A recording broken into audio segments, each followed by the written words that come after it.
Hello everyone, and welcome to today's webinar entitled Harvesting Nature's Bounty, the Sarawak Story. This is the fourth webinar in the series under the overall topic, Women, Water, Climate, Tackling the Challenges. This webinar series and conference is made possible with a grant from the Stockholm Environment Institute, and we are very grateful for their support. My name is Sarada Narayanan, and I am the National Representative of Malaysia at Soroptimist International of the Southwest Pacific. I am also the Project Director of the Sarawak case study, which was implemented to bring clean, potable water to a remote village in Sarawak, East Malaysia. Today, we have an exciting panel of speakers consisting of Joanne Yeoh, who will be the case presenter, Dr. Salmah Zakaria, who will be our expert discussant, and Afan Nasaruddin, who will provide the youth perspective. I will be your moderator. I would like to inform you all that this webinar will be recorded and will be available on YouTube at the Eventbrite website after the event. There will also be an opportunity for participants to ask some questions, and we will do our best to answer them all if time permits. Please type your questions in the Q&A box. We will now show you a short 5-minute video of the case study, after which Joanne Yeoh will make a presentation. Thank you.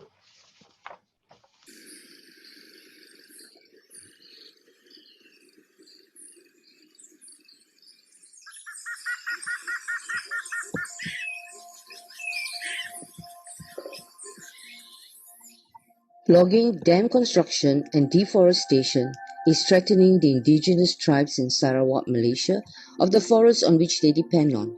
One such village is Kampung Long Tanit, a Penan village remotely located in the district of Belaga. It takes 8 hours on logging tracks via a 4-wheel vehicle from Peat to Lu. In addition, the village does not benefit from the Murum Dam, as the village does not have electricity nor clean potable water. There is no electricity, clean water, sanitation, nor a clinic in Long Tanit. The nearest primary school and clinic is located in Sungai Asap, which is 4 hours away. The population amounts to 300 villagers, most of whom are women and young children, as many of the young men have left the village to look for greener pastures and jobs in the cities. The children are undernourished and often suffer from sore eyes, skin diseases, and diarrhea, a leading cause of death of children under 5 in Malaysia. The second village is Kampung Gana, which comprises over 3,000 residents relocated from 10 villages in the jungle interior. The villagers have to buy water when drought happens. It was decided to implement rainwater harvesting and improving their current dam gravity-fed system. Gutters were constructed and storage tanks were installed in Long Tanit for use in the dry season. In the true spirit of gotong royong, or helping one another, the villagers helped the contractor to fix the gutters and mount the water tanks. These gutters were then connected to blue water tanks, also used as storage tanks during the drought season. From the blue tanks, pipes were connected to filters before being channeled to each home for consumption. As part of their practical training, the 5 Penang girls welded the stands for the water tanks and helped to connect the pipes. In Sabah, the project was officially launched by the Deputy Chief Minister in January 2019 in Kota Kinabalu. In Kampung Gana, meetings were held with the women villagers of Persatuan Wanita Kampung Gana to initiate planning for the organic farming. These 35 village women who were then trained in organic farming methods. The training took place every 2 weeks for a period of 3 months, and they were taught the basics of organic farming, including composting, making organic or biological fertilizers, and pesticides and crop rotation. Since May 2019, each woman was given 6 raised beds. To plant vegetables and harvest proceeds accrue to her. The total acreage is extended to over 5 acres. The women have also started their own pilot mushroom farm. They produce enough vegetables now for their own families and extra for sale. In Long Tanyut, 6 women and the project coordinator completed a 10-day course of training in organic farming at the Frangipani Organic Farm in Gombak, Kuala Lumpur. These 6 women have in turn taken the initiative to train another 20 women who are all eager to learn and participate in farming activities. It is expected that over time, all 120 women and girls in Long Tanyut will benefit and work in a farm or will be involved in food processing, marketing and distribution. The vegetables are growing well. The women have now produced enough vegetables for the village and started selling the extra to neighboring villages and the workers in the nearby logging camp. The women formed a committee and take turns to do the farming, while others stay behind to look after the small children collectively and cook for remaining family members.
As you can all see, I think you'll agree that it was an enlightening and interesting video that really showed women taking charge and managing their own lives in remote locations. While the video showed 2 villages, one in Sarawak as well as in Sabah, for the purposes of today's discussion, we will focus on the Sarawak village, also known as Long Tanyut. I now call upon Joanne Yeoh to present the case. Joanne Yeoh wears many hats. She has been a Soroptimist for several years and is the current Assistant Membership Convener for Asia at Soroptimist International of the Southwest Pacific. She is also my colleague and the project manager of SI Region of Malaysia's initiative, Clean Water for Rural Communities. In addition, she is the current president of YWCA Malaysia. Joanne has a background in investment banking, public relations, and training, and has a passion and interest in the area of education, with a focus on helping financially and emotionally challenged young people and girls to help them realize their full potential. Joanne, the floor is yours. Thank you, Sarada. Good morning, good afternoon, everyone. Sharing with you the Sarawak story, Harvesting Nature's Bounty. Susie, can I please have the presentation slides? Okay. Next. Deforestation. Next. Logging. Next. Climate change. Next. Has polluted valuable sources of drinking water and threatened the rich biodiversity of the land, depriving the people of their land and livelihoods in East Malaysia, i.e., that is Sarawak and Sabah. Many rural villages in East Malaysia lack access to a regular supply of clean water for drinking and cooking. So in April of 2018, with funds provided by the Soroptimist International President's Appeal, Soroptimist International Region of Malaysia, or SIROM for short, launched a project entitled Clean Water for Rural Communities to address the lack of clean water in 2 rural villages in Malaysia. The first project was implemented in Kampung Long Tanyut, Belaga district of Sarawak, while the second was implemented in Kampung Ghana, Kota Marudu, Sabah, with sponsorship from Heineken Malaysia. Next. As Radha has mentioned, for the purpose of this webinar, we will focus on Kampung Long Tanyet in Sarawak, which is home to around 300 Penang villages. Kampung Long Tanyet is located actually in the middle of nowhere, a locked over forest area, and is so remote it takes 8 hours drive from Bintulu along logging tracks to get to the village. There's no clean water, no electricity, no sanitation and cleaning. And ironically, Burum Dam, which is only an hour's drive from the village, but the village has no electricity. The river that runs through the village is heavily polluted due to logging activities, and the village had to obtain water from a spring located about 2 kilometers from the village. The Penang villagers forage in the forest for their food, but due to logging, they had to look for other ways for their livelihood. The village now has mostly older men, women and girls, as the young men have left to find jobs in the big cities. It was these young men who approached SIROM to see how we could help to bring the amenities. Next slide. So in phase 1, we implemented the rainwater harvesting and improving their current dam, which is your gravity-fed system. So the objectives of phase 1 were to bring clean water to the community, improve the health and well-being of the villagers, especially to bring down the incidence of diarrhea and sore eyes, to assist to bring water to phase 2, which is the organic farming, and preserve the biodiversity of the land. Next. So what were our strategies? Soroptimist, we adopted the 3E strategy, which has worked well. The 3 E's mean educate, empower, enable. We started with training for the women, and once they were empowered, the women now felt that they could make decisions and have a voice in the community. Next. Next, Susie. How did we plan and design the project? So the first thing in any project is the buy-in. And we had the buy-in from the villagers because the young men approached us. Then it was so important that the villagers have ownership of the project, although we brought in a contractor to help with it. The next thing we did was to appoint the assistant head man as the project coordinator. The village is so remote that there was no way SIROM could be at the site the entire time monitor. So the project coordinator kept us informed what the villagers, especially the men, wanted to do, what resources they needed, and what they wished to achieve. So drawing up roles and responsibilities, budget for manpower and materials between the contractor, the villagers, and SIROM enabled the team to be all on the same level. Next. The villagers worked in the spirit of what we call gotong royong, or working together. They worked with a contractor to rebuild the existing dam, connect the water pipes, and bring the water to the villagers' homes 2 kilometers away. They also worked with a contractor to install gutters on the roofs of their longhouses and connected the gutters to blue water tanks. Filters were installed to provide clean water for drinking and cooking, and the women were educated on personal hygiene and water conservation. Water tanks were also installed to store water for irrigation and for use during periods of drought. Next. So how did we empower the women? Next slide, Susie. Before we implemented the project, no, the slide before, empowering the women, one slide before. Before we implemented the project, we were informed that the women were mainly concerned about cooking, looking after the children and their families. It is common for the women to spend their time, next slide, Susie, not on the right slide. It is common for the women to spend their time gathering and chatting, like you see in the picture in the presentation. Girls are usually married off from the age of 17, and by the time they reach 25 years old, they would have already given birth to at least 3 children. Our aim was to empower the women to take on leadership roles in the village and take a major role in phase 2 to generate income by taking care of the organic farming. I just want to highlight an incident during one of our early visits when we asked the wife of the assistant head man a question.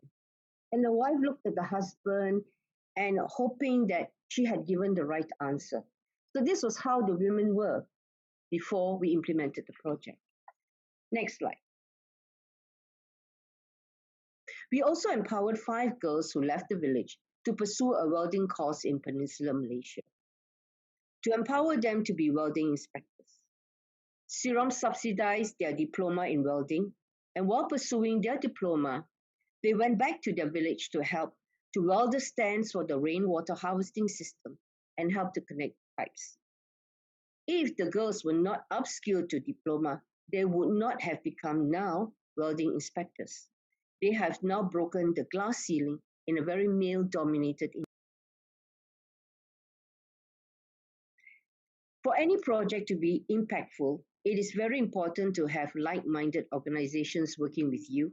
And in this case, SI Presence Appeal helped to fund 80% of the project costs, while SIROM raised money from CIMB Foundation and other sponsors. Master Weld Academy was the welding academy where the 5 Penang girls pursued their welding course. Frangipani Natural Farm trained the women and project coordinator in organic farming. Next. For phase 2 in the organic farming, the first thing needed was education. In the beginning, the girls were to return to their village and help to set up and run the organic farm. But as they were already gainfully employed, each girl nominated a woman member from their family to go for training in organic farming. So 6 men and the project coordinator spent 10 days in Frangipani Farm in Kuala Lumpur learning about organic farming. When they returned, again in the spirit of Gotong Royong, the men and women cleared 5 acres of land diagonally opposite their village for organic farming, supported by funding from SI Presence Appeal. They have successfully planted and harvested several crops, including leafy greens, okra, long beans, brinjal, corn, and watermelon. The 6 women leaders have in turn trained another 20 village women in farming methods. Next. Now all 120 women and girls in Long Chanyet work in the farm and generate income. The vegetables are growing well. The women have now produced enough vegetables for the entire village and started selling the extra to neighboring villages and the workers in the nearby logging camp. Through the project, the women and girls are being empowered to make their own decisions and participate in the decision-making process in their community. They now have a voice and they're not afraid to speak up. For instance, they have requested us to help build a shelter for them on the farm so that they can rest and store their farming equipment. The women have also drawn up a duty roster for themselves and take turns to work in the fields, while others stay back at home to mind the children and cook for their families. Next. This particular project has been impactful as it has addressed 6 of the SDGs. Number 1, no poverty. Number 2, zero hunger. Number 3, good health and well-being. Number 4, which is quality education. Number 5, gender equality. And number 6, clean water and sanitation. Next. So what were the other impact and outcomes? In summary, the project has yielded the following outcomes. 300 villages now have clean water. We noticed the drop in the incidence of diarrhea and sore eyes, especially amongst the children. The 5 Penang girls are now gainfully employed as welding inspectors and supporting their families. All the 120 women and girls are now involved in the organic farm and generating income. The women are now empowered to make decisions and speak up. Next. So what were the limitations and challenges of this project? The remote location and the lack of infrastructure was a main challenge. The cost of transport busted our project budget and contributed to huge cost overruns. No communication in the village meant that the project coordinator must go to the logging camp 30 minutes away to contact us and WhatsApp the invoices and the messages, or to Bintulu 8 hours, or to drive to Bintulu 8 hours away just to get supplies. The male dominance and female subservience culture in the village resulted in the women being afraid to speak up. But with education and empowerment of the women, this limitation was overcome. The logging and deforestation resulted in the loss of livelihood of the villagers and caused young men and girls to leave their village to work in the cities. Climate change has also been a challenge. Let me illustrate. Next. During heavy downfall, the roads would always get flooded and blocked, and the villagers would have to postpone their road trips. Due to changes in weather patterns, the village suffered from unusual drought periods and inclement heavy downpours, resulting in March and April of this year, havoc to the organic farm. The dam overflowed, as you can see from the pictures, causing floods to the organic farm, destroying crops and vegetables, and even knocked down the fencing. So the dam had to be repaired, vegetables replanted, and the fencing repaired. Next. The last slide, Susie. Thank you everyone for giving us the opportunity to share with you the Sarawak story. And echoing Matt Damon, you will never solve poverty without solving water and sanitation. Thank you.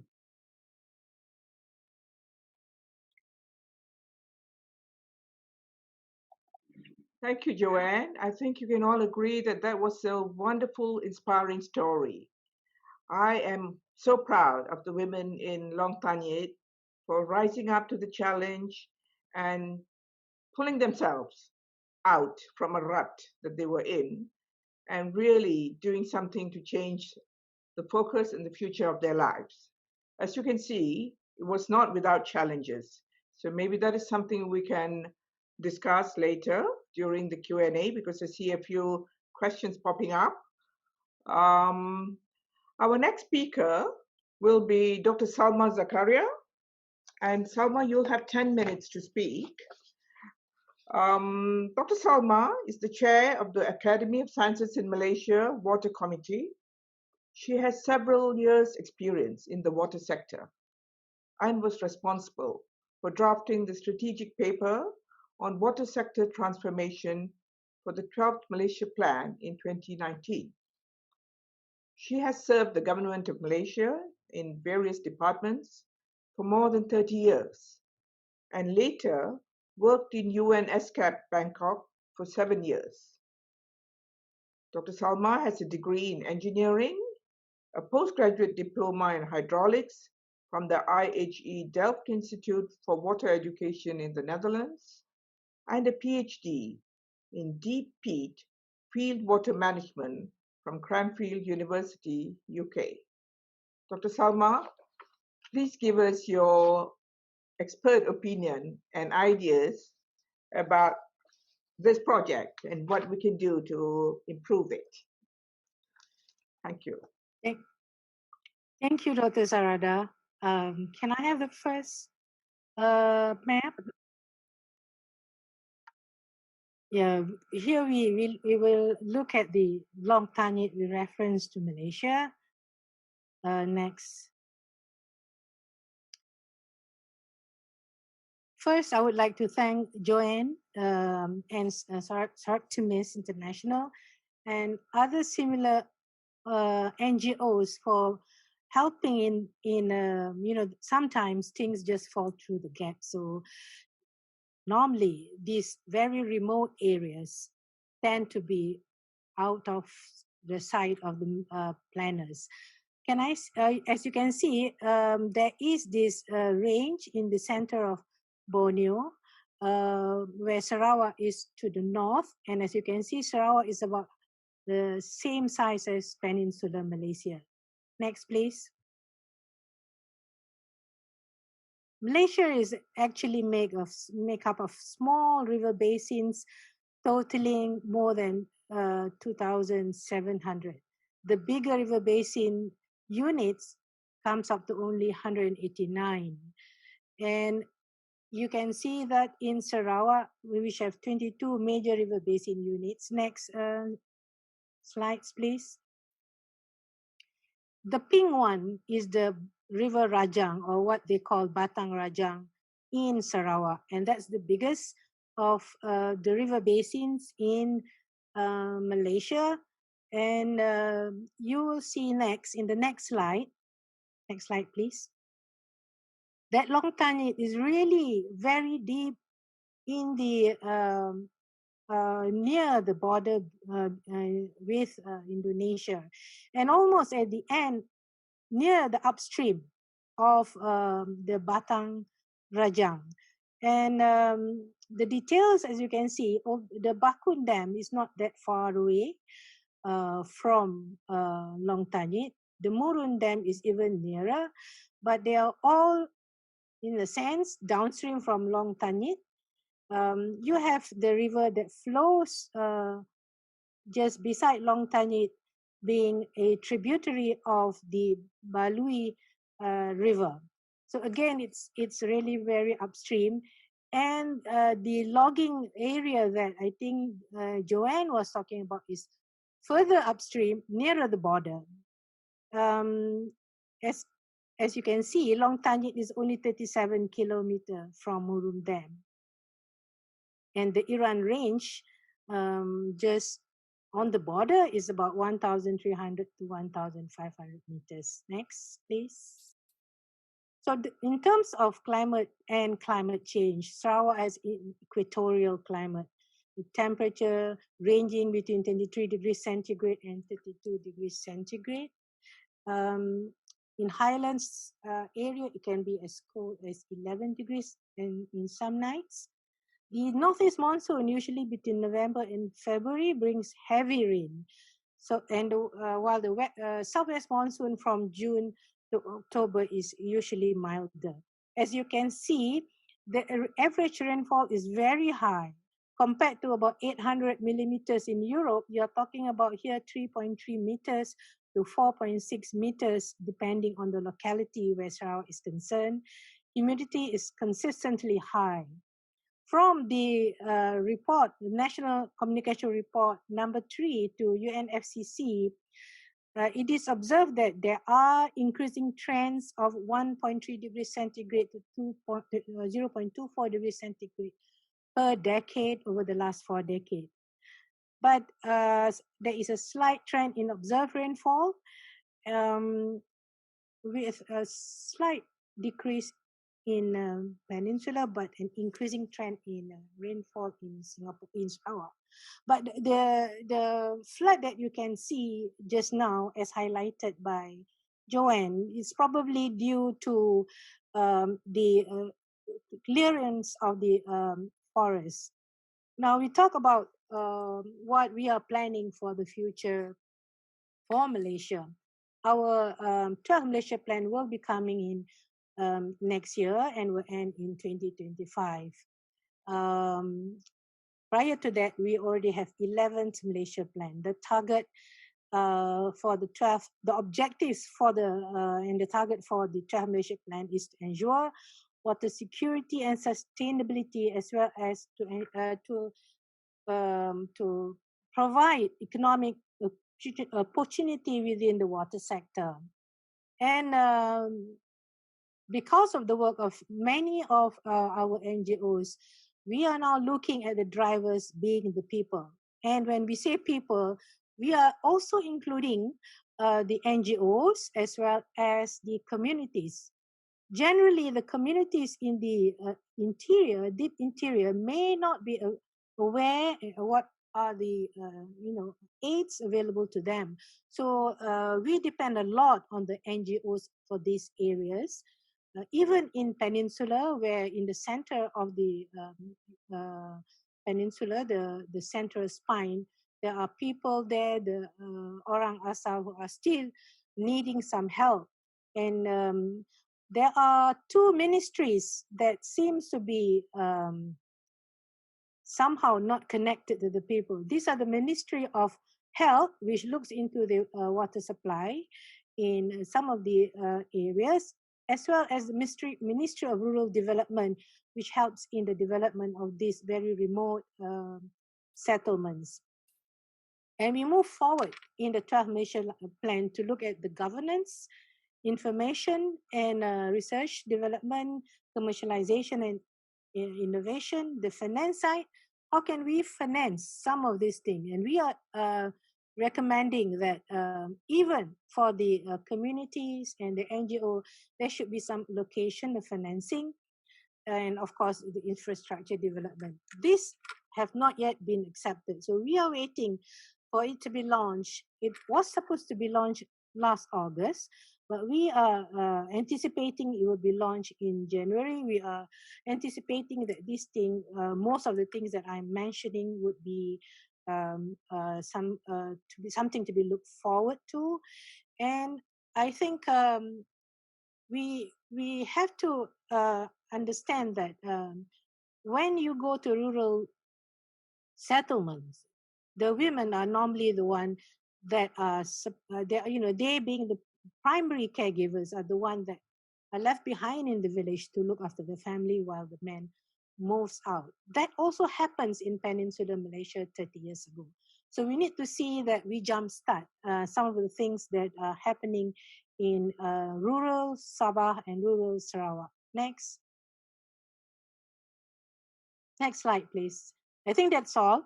So I wait for any questions that may come to you that you need clarification. Thank you.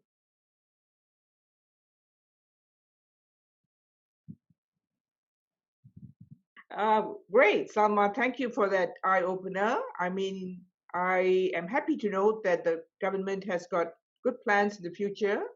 I hope they will be implemented along the lines that you have suggested. And I perceive that funding will be a big problem, but I hope that's where the corporates can also chip in and do something. It is now time for our young water professional, Afan Nasaruddin. Afan is the co-founder of University Malaya's Water Warriors. His interests include water bodies restoration, sustainable innovation, and environmental education. He is currently undertaking research on place-based citizen science for two rivers in West Malaysia, namely the Sungai Klang and the Sungai Selangor river basins in Selangor. Together with his wife, Asia, and the community group, he also co-founded Inspirasi Kawa, a youth environmental club in Kuala Selangor. Now, Kuala Selangor is located about 80 kilometers from Kuala Lumpur. He has a string of awards to his name. Afan has a Bachelor of Science in Applied Geology and a Master of Environmental Management. Afan, I now invite you to give us your views on where you see youth can contribute to the water sector and what you hope to see in the future, maybe 15, 20 years from now. Right. Thank you, Dr. Sarada, for the kind introductions and the organizer for inviting me to give a youth perception. First of all, I would like to congratulate Joanne and her team for doing such amazing work. Not everyone willing to travel that far remote area, not just to help improve the community, but to also to empower them. That's make these projects quite impactful, and I really inspired. I wish I can be part of this project in the future. Allow me to give some inputs and suggestions for the project for further improvement. I have few points, and the first one is women and the community. For Kampung Long Tanit, we need to highlight that the women are the key groups and the glue for the community. While the men leave the village to look job in the city, leaving the women to take care not just their family, but also the village itself. Their responsibility are more and huge compared to men. No argument there. To see how they grow from just a housewife to a key person for a community who have a say in the community it is a very powerful story. And for the girls who have the skill for welding are really, really impressive because not all men can do that. Even I'm afraid to hold the welder. But to make a community to work together and live more sustainably, everybody needs to play a role. Doesn't matter whether man, woman, youth, or even small kids. Everybody plays very important roles. We can see how the spirit of the community during the installation of the gravity-fed water system and the rainwater harvesting system. This is what I meant, help each other around. Point number 2 is water. I'm sure not everybody in Malaysia knows about this water situation in Kampung Long Tanit because we always take our water for granted. Just open the tap, the water is there. But when we have water cuts due to the pollution or maintenance work, we gone crazy. We start pointing fingers to everyone. But for the community of Kampung Long Tanit, it is part of their daily life. Even though they live just next to the rivers, with Linau River, the water source not from there because the river is too polluted with suspended solid due to the deforestation and logging. The river is too muddy, or in Malaysia we call teh tarik, milk tea. So they get the water 2 kilometers from the village using gravity-fed system. If the system is not working, they need to maintain by themselves. Basically, they need to travel again 2 kilometers to fix it. Unlike us who live in urban cities, just pick up the phones and call the water company to fix it. Rainwater harvesting is one of the best options to solve water issues in the village. But during dry season, the community might have problems. Sometimes no rain to harvest, the spring might be dry, and what left is just a muddy water in the next village. Also, another option is, most probably this is my suggestion, another option is to explore groundwater as an alternative water source. But we know that the water quality from the groundwater much better compared to the river. Nevertheless, we need to study the geology of the place and conduct field tests. In terms of sustainability, groundwater is one of the best solutions. If you can see, in the daily life, women use more water than men. They need to use to wash their clothes, cleaning, cooking, and farming. But they're really careful and conserve the amount of water they use. Unlike men, sometimes they use more water than they use water much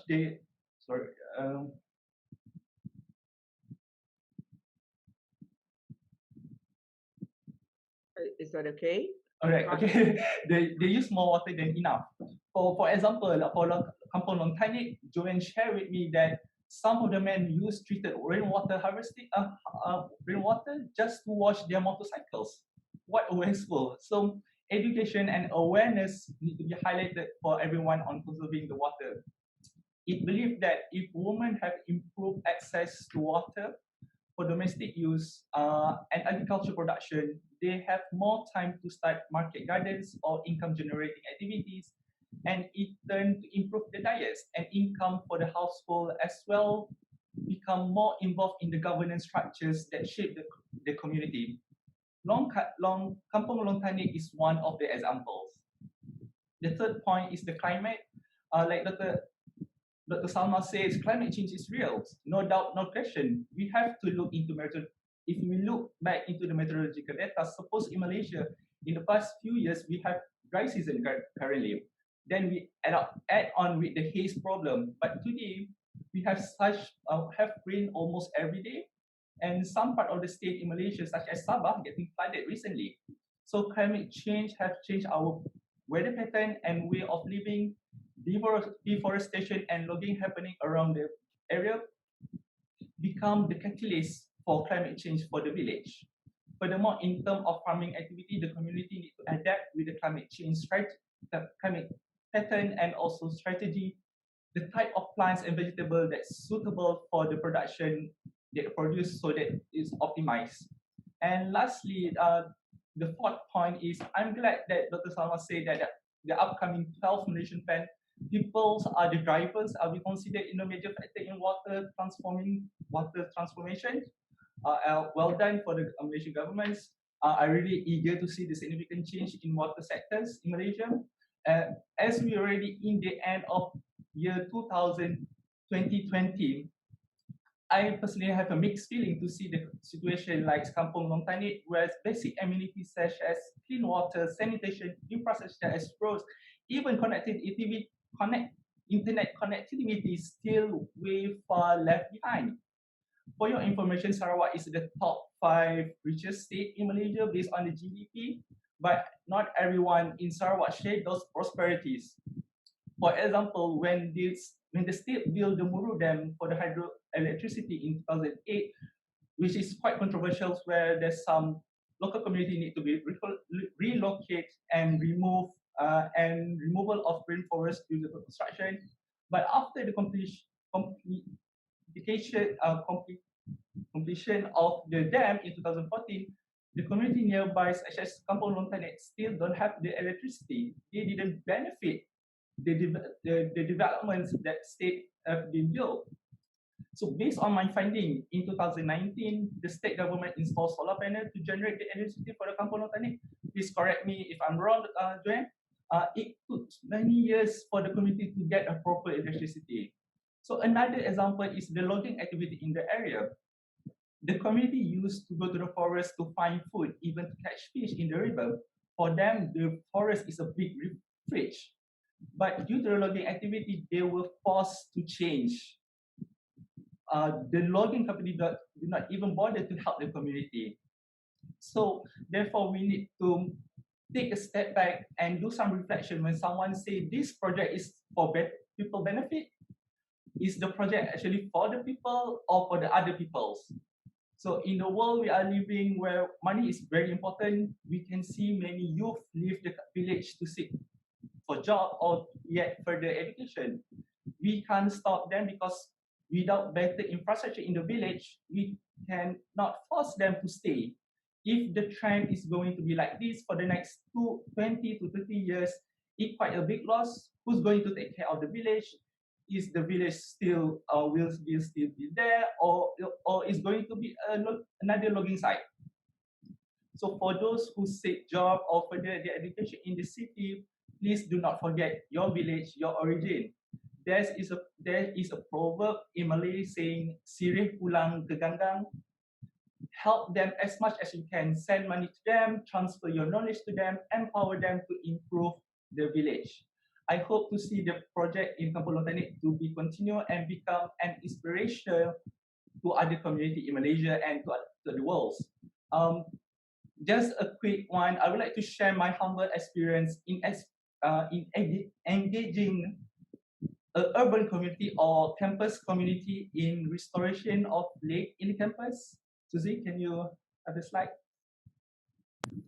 So I'm the co-founder of Water Warriors. Water Warriors actually is a campus sustainability living lab for integrated water management in University Malaya. So basically, we started in 2013 from a grassroots movement. What we are doing are looking at the resources, which is conservation of water body on the campus, and also at demand sector, which is water consumption. And then we try to integrate them,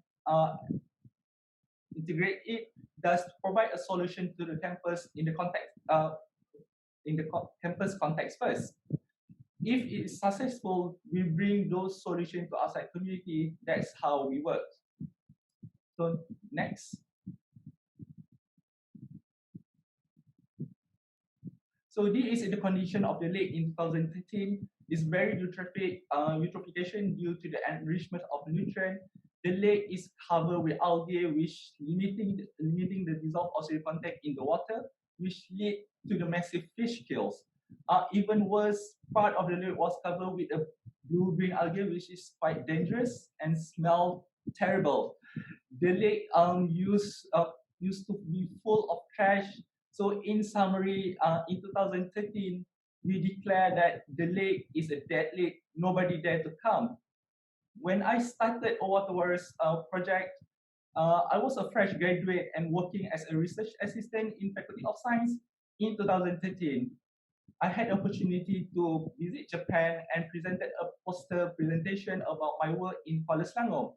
We did won the best presentation poster, but suddenly I got struck with an idea where how can I talk about amazing work that we've done in other places, but our own place was such a mess. It's quite embarrassing for myself and for the university. Next. Next. So when I went back and started a group so-called Water Warriors movement, we started to conduct a few citizen science programs such as monitoring the lake, the water quality of the lake and cleaning up the lakes. As we did that, the new top management at that time of developments called us and asked us to lead the restoration project together with other departments in the campus. The project started in 2014 and it finished about 10 to 11 months. We managed to include staff community from different backgrounds, different groups, academicians, staff, students, and even different faculties to be part of this project because we want the community to be proud and to culture that the sense of ownership. So next. And this is how the lakes look right now. You can see ducks swimming in the lakes, and now the community can kayak in the lakes. Next.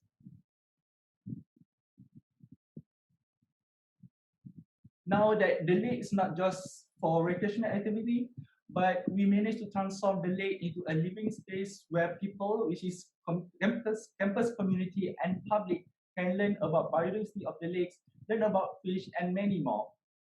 So next one. So this is my last slide. So about our frameworks.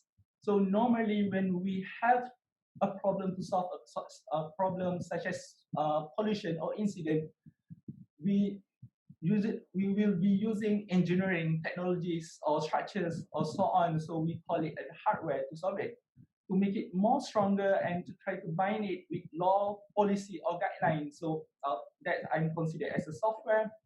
And we realized that hardware and software can be broken. So engineering can fail, policy can be just a nice document in the shelf. We realized that human element is the heart, is the element that is missing, what we call hardware. So hardware means an organic approach exercised by stakeholders or even the community based on the shared values of the place and love or care or certain sustainability issues. Something that can be felt by the heart that can motivate them to do something. So for those, with three those ways, God willing, the project can be successful. All right, thank you.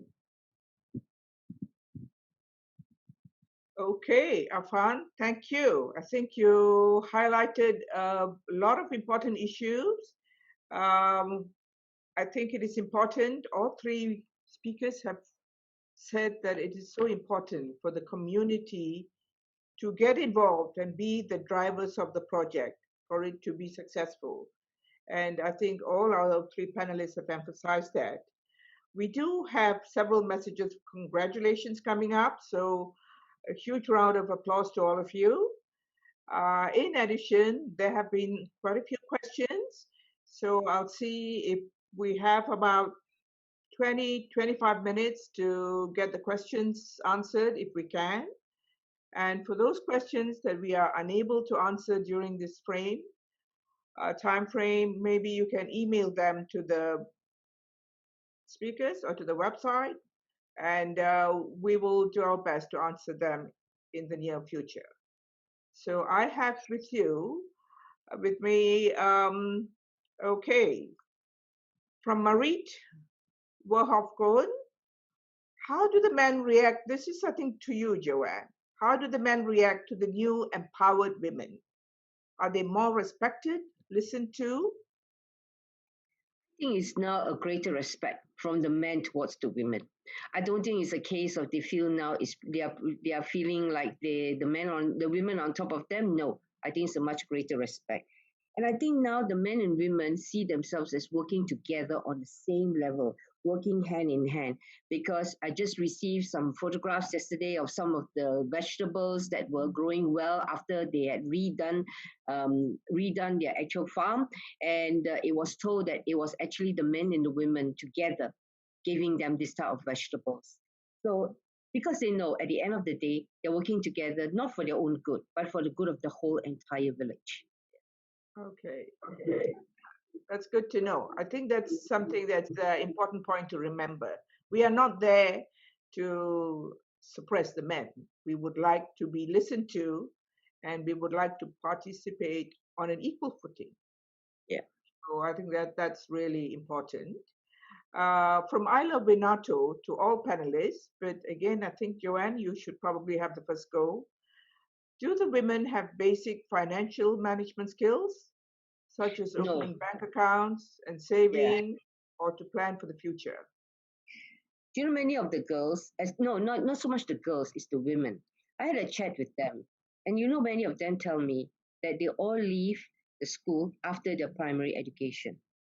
They don't go back to school for secondary education. It's only this generation of the 5 Penang girls that we see that have been given the opportunity. So for them, they don't have financial management skills. So what do? This was something that we have already actually discussed with the assistant head man, our project coordinator. Moving forward, we had told him that the village must form a cooperative to help everyone, not only the women, but also the men and the other men as well. Set up a cooperative because moving forward, we want to help them to implement phase 3. What is phase 3? Phase 3 is marketing and processing. In fact, they even came out with their own logo for their future cooperative. And we hope that we will do this in the next time when the travel restrictions are lifted. We want to go back and do phase 3 with them.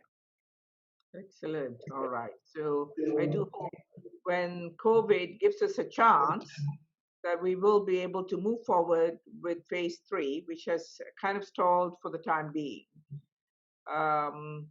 All right. I have another question. And again, I think this is to you from the UK. Thank you, Joanne, for your informative presentation. Is there funding available for more girls to achieve welding qualifications in future years? Yes, there is. In fact, there are actually study loans from the government. What happened was that at a certain point, when the girls, these 5 Penang girls, had just finished off their Malaysian skills certificate, the government stopped the funding. And so places like Academy, like Masterwell Academy, just suffered an 80% drop in their funding. And so we weren't sure whether the girls were going to be able to get funding for their diploma, for example. But thankfully, after that, the tap was turned again and the funds were available. But we also knew that the girls would be very, I would say, the minute you start a job, you got to pay back all your study loans. So in this case, what we did was we helped them to subsidize. We didn't give the whole lot. We only gave 50% to subsidize them, to upskill themselves to diploma. So yes, there are additional loans that are available, study loans available. So they can move on from a level 3, which the girls had, and they moved on to a diploma. And these are all from the government. Yeah. All right. Yes. I think that is a useful point to note, that the government has provisions to provide loans to students pursuing courses. And I think in recent years, you'll all agree with me that the government has kind of changed its focus to vocational training. They do want to upskill and provide vocational training to make Malaysia a more skilled nation, because we have a heavy dependence on foreign labor in that area. I have another question to you, Joanne. You're a popular woman today. Are there opportunities for the welder girls to continue their trade in the same area? Interesting girls becoming technocrats, she says. Yes. I don't know whether it's technocrats, whether they would be able to be technocrats, but yes, there are actually other opportunities in the welding area. For example, they could become welding instructors. And what they could do is they can actually go on to further courses to improve themselves. If the girls were not given an opportunity to upskill themselves or even to come out from their village, they would not have known that there are other opportunities available. But now that they are already out there in this male-dominated industry, there are avenues, there are opportunities. The only thing I don't think the girls can be underwater welders. I think that's a little bit too much. That means you weld under the water, and not many people can actually take that. But welding instructors, yes, they can. They are already welding inspectors. They can move on to be trainers. They can be instructors as well. Right. Okay. And I think this is to you, Salmah. Are the villagers asked for input in the Malaysia Plan of the government? In short, are they listened to? They will be listened to if they talk. The problem is, I think Afan can also add on. The problem is that the villagers are not exposed and therefore have not much experience and difficult to being very articulate. So that is why when we invite during our focus group discussion conferences and all those things, we invite the communities. They seldom come, but the NGOs came. And it is true, some of these NGOs, like Afan and his colleague, that we are hoping to build up the exposure of the local communities. I think the one in Sabah and Sarawak will be a different group altogether because they are really in the interior. And we have to improve accessibility for them to come out. Like what Joanne was saying, once they are exposed, then they know what is available. In Malaysia, I think we do not stop the ladies from going into whatever branch they want. I have a doctorate in engineering and I have never been stopped. So what we need is to expose the girls, on what are the things available for them. And for that, I think we do also depend a lot on the NGOs because the government agencies sometimes are not able to go into the interiors. I hope it answers your question, Ampai. Interesting.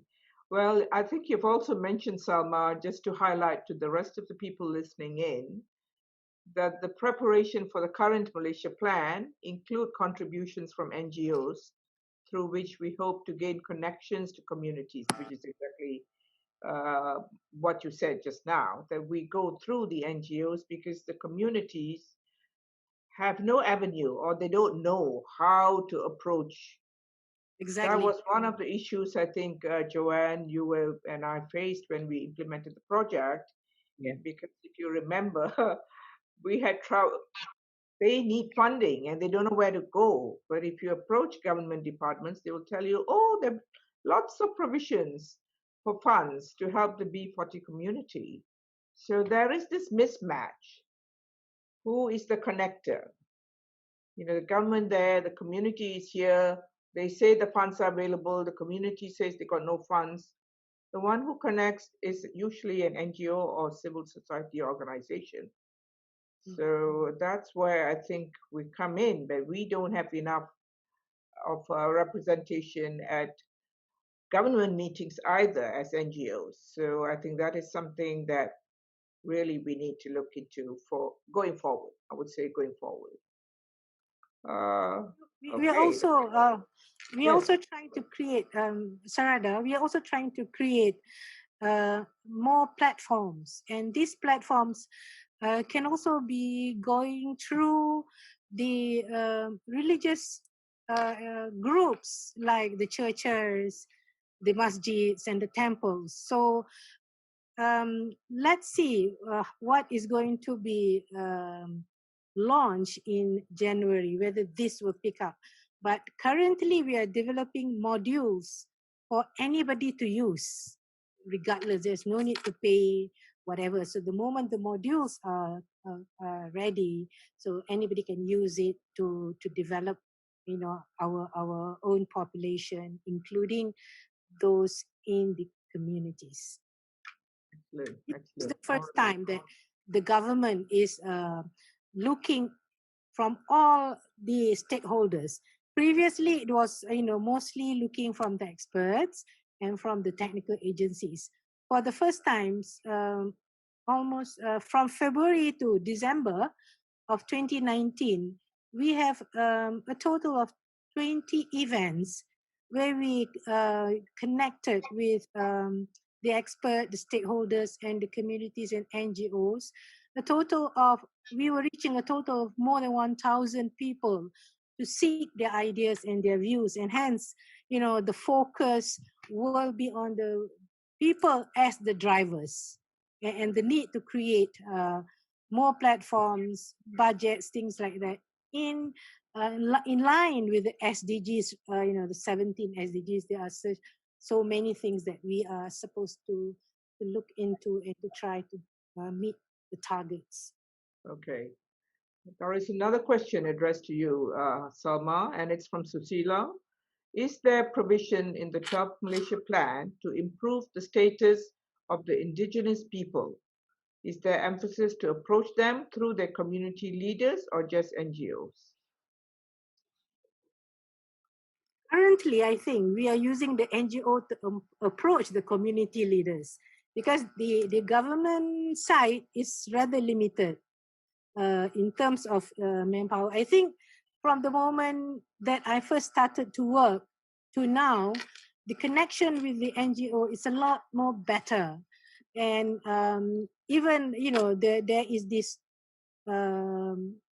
request even from government agencies for input, you know, not only from the NGOs, but from government agencies, the need for us to work in partnerships with everybody, and that includes the natives. This is their country too, and so therefore they deserve to have all the opportunities. Can we make it open for them? Can we provide the accessibility to them? I think we are equally responsible. We cannot depend only on the government agencies and the officers, because they have their own focus and targets. And we in the NGOs, I'm saying myself too in the NGOs, I think Afan know that we also have our own NGOs. We are also, you know, very interested in getting them on board. Right, absolutely. So let's hope that going forward, Malaysia will indeed practice what it says it will, walk the talk, as we say. Afan, there is a question to you from Kusum Atukorala. Afan, what is your advice for engaging young water professionals in university, working with young people in remote communities? Sorry, let me say that again. What is your advice for engaging young water professionals in the university in working with young people in remote communities? Some of them may be coming from rural backgrounds themselves. What do you think? I think the first one, you need a passion. Basically, like Joanne and her team, they have a passion to go to the remote areas, to spend times, and I think it's not just one-day trips, because the journey from Bintulu to the Kampung Notani is to take about 8 hours. 8 hours. Yeah. So basically, if you are young water professionals and you want to make a difference for the rural community, you must have a passion. So sometimes working in NGOs, your payment is not really much. So that's the reason why the passion is quite important. If you are looking for the better salary jobs, NGOs might not be your platform. So yeah. That is true, Afan. You mentioned hardware in your presentation. Yes, that's yeah. So they don't have the heart for this sort of thing. So Yeah. they may have the technology and they may have the hardware and the software, but they don't have the hardware to Yes. pull it off. All right, so that's an interesting viewpoint. It's something that maybe as a young water professional yourself, you should do, or help them, motivate them in some way. Tell them stories about how you got started so that they get out there and help the rural communities as well. I have a question from Leonie. A core element of long-term successful water and sanitation solutions on the ground is the need for joined-up partnerships, example with government, students, and NGOs working together. How has this occurred in the villages? Perhaps it's to you, Joanne, as well as Afan. You might want to say something. Can I just relate to you how the team felt regarding working with the government? Okay? When we first started, like Sarada said, oh, there's money here, there's money there, you know. And I can tell you, even our National Oil Agency was promising us a sum of 10,000 ringgit, did a mock check ceremony. Until today, the money has never come. And if you look at the village has been forever been asking the Member of Parliament for a lot of things. You know, knowing that they don't have water, they don't have electricity, they have nothing. So what happened was that, just to share with you all, we wanted to do a constructed wetlands at the end of the village. Okay? And I think somebody also asked about the logging company, whether the logging company actually helps the villages. I think that's one question. Let me tell you how this all happened. We wanted to do constructed wetlands. We went to the logging company to ask them for a tractor to go and excavate. The logging company told us, you have to go to the ministry, the forestry ministry, okay? The forestry department. So we went to the forestry department to get approval. And we explained to the deputy director, and he was very supportive. He said, yeah, I think it's a good idea. I will write to my boss and get his boss to approve, which was the director.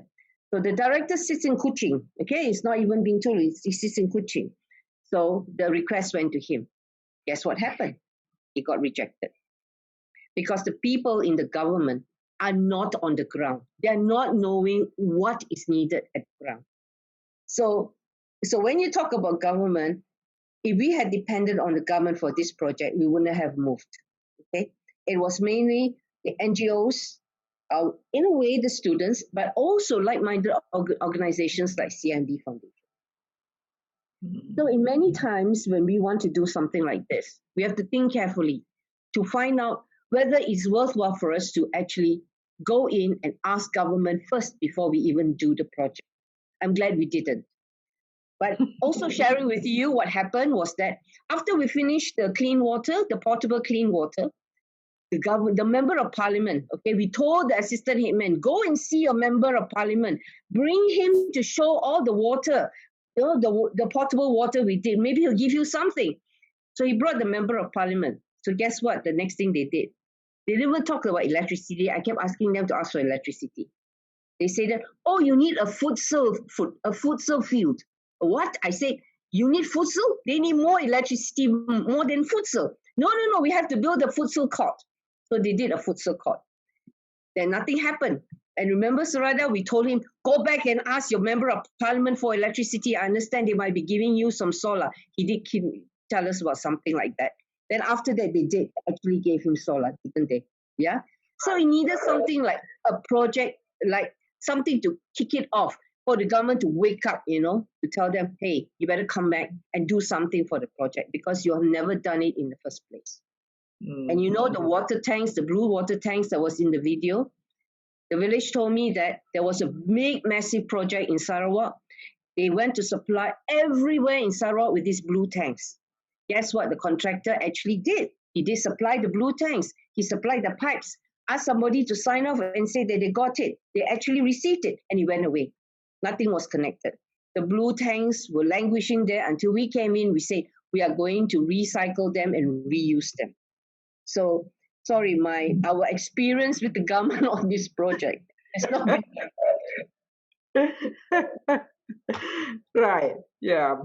Okay. Lots of lessons to be learned from this project, but on the whole, good, because we learn from mistakes, and we learn from what we achieved, and we learn from what we didn't achieve as well. But I believe Leonie has raised a very good point. We really need to engage with all the different stakeholders. We need the villagers to be the main drivers of the project. I think you have all emphasized that. It must be a community-driven project. NGOs, we came in, actually, we provided the funding in this particular case, but NGOs can be the glue. Afan, you mentioned women as the glue. I really like that comment because I think you hit the nail on the head. Women are the glue. They are the glue that holds the family together. They are also the glue that holds the communities together. So if you are going to do projects in remote areas, especially, or whatever, you do need to engage with the women and give them a voice, because they are the only ones who know what they need. Men cannot tell you what you need. Women are the ones who know what they need.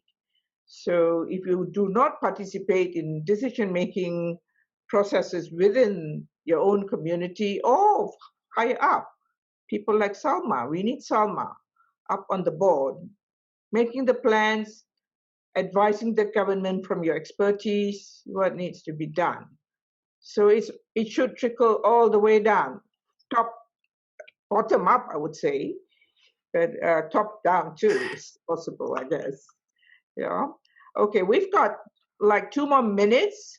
I really think we've answered most of the questions. All right, let me see. Kusum has made a comment. Both presentations assert the need to look for partnerships outside the traditional water bureaucracy to civil society and private sectors as development partners. But some agencies seem to be still mired in a bureaucratic approach. That is certainly something that Joanne and I experienced with this project.